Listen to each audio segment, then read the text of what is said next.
Okay, let's go.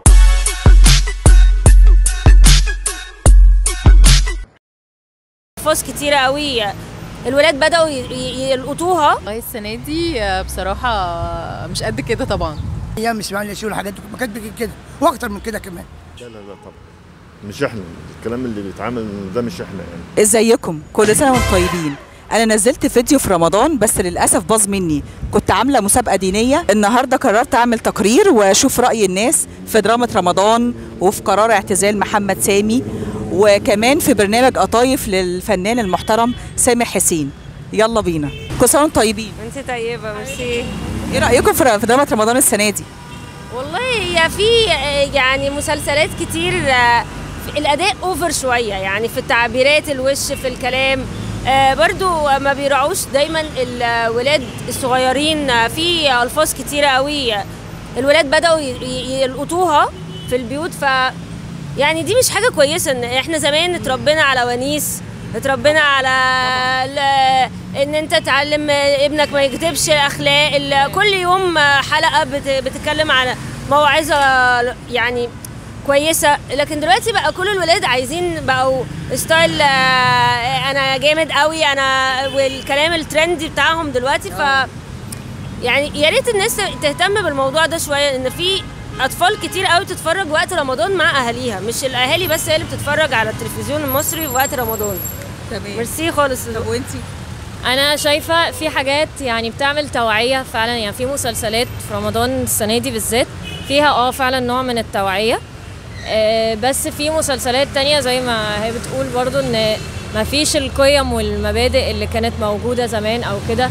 فانا دلوقتي عايزه، لو انا عايزه ابان روش زي ده مثلا، انا شايفه ان ده الرول موديل بتاعي، فانا عايزه اقلده. فانا هتكلم الكلام اللي هو بتاع الشارع، اتكلم بطريقه معينه او باسلوب او لهجه معينه علشان ده الدارج او ده اللي هو اللي هيبقى روش يعني، او ده كده.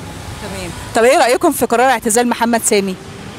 والله هو ممكن يكون يعني بروباجندا برضو، علشان هو حاسس ان فيه هجوم كتير عليه الفتره اللي فاتت بسبب مسلسلاته كذا سنه ورا بعض، نفس الستايل نفس اداء الممثلين، الاداء القوي قوي بطريقه يعني ساعات مستفزه، ساعات قصدك اوفر يعني. اوفر طبعا.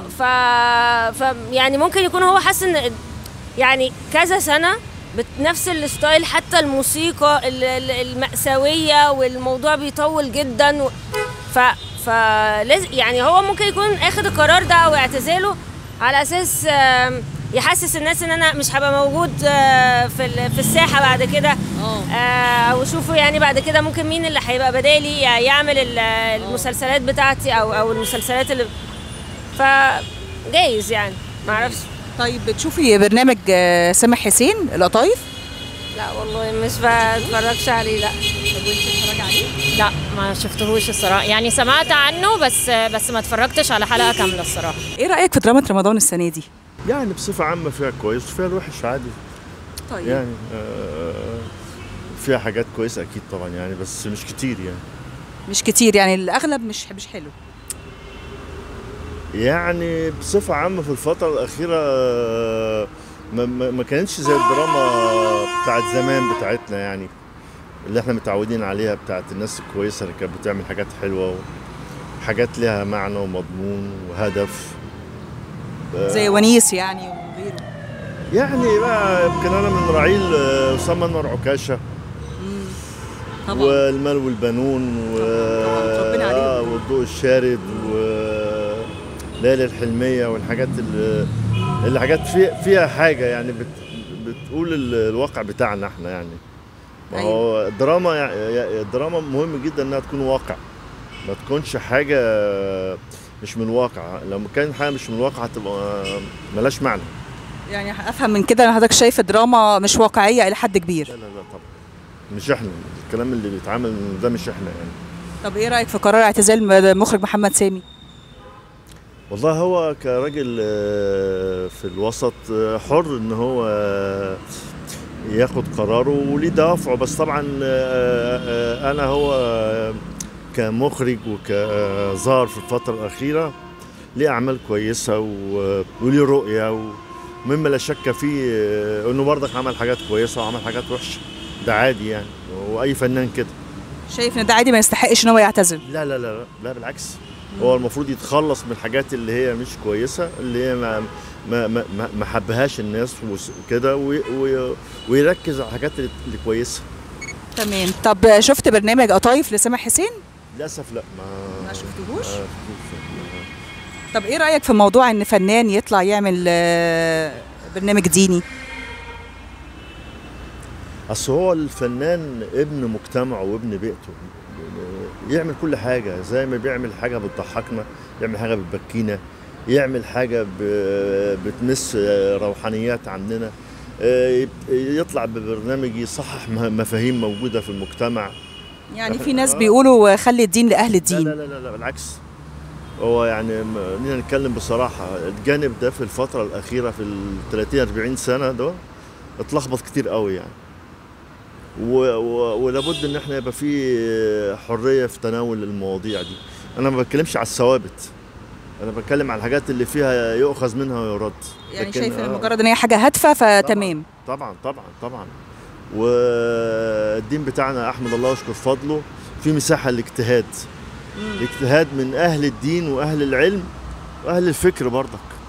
تمام. يعني اي حد ممكن يطلع يجتهد ويقول وجهه نظره. اي حاجه تمس حياه الانسان سواء كانت ديني او مجتمعي وبعيد عن الثوابت في الدين. ايوه، انت قصدك مش يفتي. يؤخذ منها ويرد. في حاجه تحتمل. الرسول عليه الصلاه والسلام في قال يعني يتوارد عنه انه قال انتم ادرى بشؤون دنياكم. شكرا للقاء. ده انا سعدت بيكي يعني يا ريت كتير زيك كده هو تنزلوا للناس عاوزه تتكلم وعاوزه تقول رايها. حابه اعرف رايك في دراما رمضان. والله السنه دي بصراحه مش قد كده طبعا يعني. ايه بالظبط اللي مش عاجبك؟ الالفاظ، القصص، حاجات يعني ما ينفعش في رمضان قوي بصراحه. ايه رايك في برنامج قطايف للفنان سامح حسين؟ حلو جدا جدا جدا جدا، وكان يا ريت يجي في التلفزيون. طبعا بتفرج عليه. ان شاء الله يبقى يجي في التلفزيون بقى بعد النجاح ده. طبعا ان شاء الله. طيب ايه رايك في قرار اعتزال المخرج محمد سامي؟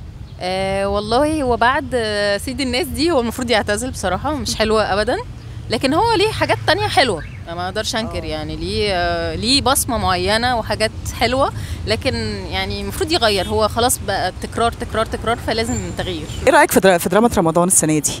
هو السنه دي زيها زي كل سنه يعني، هو دايما بحس ان الكواليتي او المستوى الدراما وكده مش بيبقى احسن حاجه، المسلسلات مش دايما بتبقى احسن يعني، بحب المسلسلات اللي بتبقى في مواسم مش في موسم رمضان يعني، بتبقى في الاوقات العاديه بس. طب ايه رايك في برنامج قطايف لسامح حسين؟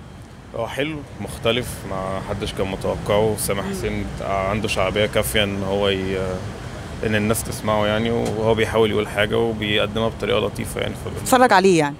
مش متابعه، بس لما بيقع قدامي حاجه سواء حاجات متقطعه او الفيديو كامل بتفرج يعني. ايه رايك في قرار اعتزال المخرج محمد سامي؟ مش ده الطيب اللي انا بحبه يعني، بس كارقام وكده هو في الاغلب خصوصا في الفتره اللي كان شغال فيها مع محمد رمضان هو كان دايما بيبقى اكتر مشاهدات وحاجات كده، فهو اكيد عاجب الناس التانية يعني. بس هم دلوقتي بيتهموه ان هو بيشوه صوره الشعب المصري. يعني بشوف ان اي حاجه ممكن تتفسر في اي اتجاه يعني، لو خدنا حاجات معينه واتكلمنا عليها بطريقه معينه ممكن نثبت حاجه وممكن نثبت حاجه تانية بطريقه تانية لو هي نفس الحاجه يعني، فمش عارف، بتهيألي ان الموضوع مش للدرجات دي يعني. ايه رايك في دراما رمضان؟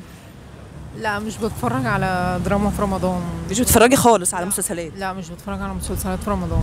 طب بتشوفي برنامج سامح حسين قطايف؟ يعني شفت منه كذا حلقة كده يعني على الفيس، شفت شوية كده منه. ايه رأيك فيه؟ لا حلو، الحاجات اللي كلها شفتها حلوة، حاجات كويسة ومفيدة وهادفة صراحة. ايه رأيك في دراما رمضان السنة دي؟ الدراما كلها يعني نقول 98% منها حلوة، 98. تمام. طيب بالنسبة لقرار اعتزال محمد سامي؟ لا هو قرار ممكن هو يعني ما يتسرعش فيه قوي، لأن الناس كلها بتحبه. يعني مش الناس كلها، يعني نقول 105% بيحبه. ياه. طبعا. وبعد ساعات تروح بطلع اجري عشان اسمعها. 2% ماشيين ورا الموجه. يعني هم مش حابينه علشان في ناس مش حباه. بالظبط، هم 2% بس. تمام. طب انت قررت بناء على ان انت مش حبه؟ هم بيقولوا ان هو بيشوه صورة الشعب المصري في مسلسلاته. لا يعني ما نقولش بيسوى، يعني هي المسلسل بتبقى حلوه وتشويه ايه. طب ما في مسلسلات زمان ايام اسماعيل ياسين والحاجات دي ما كانت كده واكتر من كده كمان. ايه رأي حضرتك في برنامج قطايف سامح حسين؟ لا ممتازه هايله حلوه.